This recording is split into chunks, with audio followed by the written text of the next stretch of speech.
Well, welcome back, folks, and we'll continue this conversation with Melissa. It's very interesting, and I'm sure that many of us are thinking about the same thing. We're thinking about our health, we're thinking about our diet.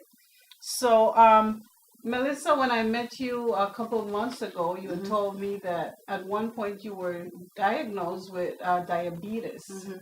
and you had to do some lifestyle changes. So, could you tell us about that?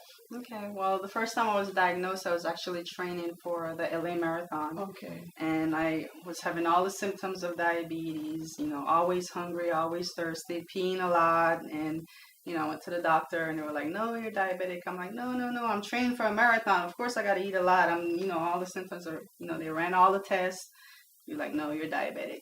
So I remember, when I was diagnosed, I went down to my car and I actually broke down. I sat in the car. I was like, oh my gosh, because I work on the kidney transplant floor. I get to Oh. see patient on dialysis, waiting on, on the transplant list for years and years. And I knew what the ultimate result could be if I didn't take care of myself. So after I had my breakdown in the car, I was like, all right, either I'm going to cry about it or I'm gonna do something about it. And I chose to, do the latter. They totally changed my day around because, I was pretty active and I knew that my diet could have been a lot better. And so I made that change to just eat healthier and exercise more consistently. And since then, this was probably 2004 or something. Okay. Actually, a little late, 2009, because that's when I ran the marathon. So since then, I've been pretty much cleared. Like my Wow. diabetes have pretty much been gone just by changing my diet and exercise. And like I said, it Wow. has to be pretty much a lifestyle. It just can't be something that you're gonna do for 3 months because you're going on vacation and then go back to eating you give yourself a little cheat meal, but try to keep your diet pretty clean and consistent. Then you'll get the results. Wow. That is an amazing story. Thank you. And now look at you, you're in a competition. Competitions, yes, yes. Okay. So, tell us about some of the changes you made with your diet. Well, like I was telling the young lady over there, the biggest problem with the biggest problem with with diabetes is, or any pretty much any health issues, is that people don't know what to eat and how much that goes with diabetes. People want to eat big portions, and like we don't even have to be a diabetic, but this is typically how the everyday person should be eating anyway. So eating small portions every 2 to 3 hours, always pairing up your meal, which is a carb and a protein, healthy carbs, healthy protein every meal. It goes into more, but pretty much just include a lot more fresh vegetables in your diet. I know Belizeans were big on white rice. Yeah. Pretty much substitute. We could have certain things, like we could have our beans and rice, and I've made that before, but I'll do it out of brown rice. Yes.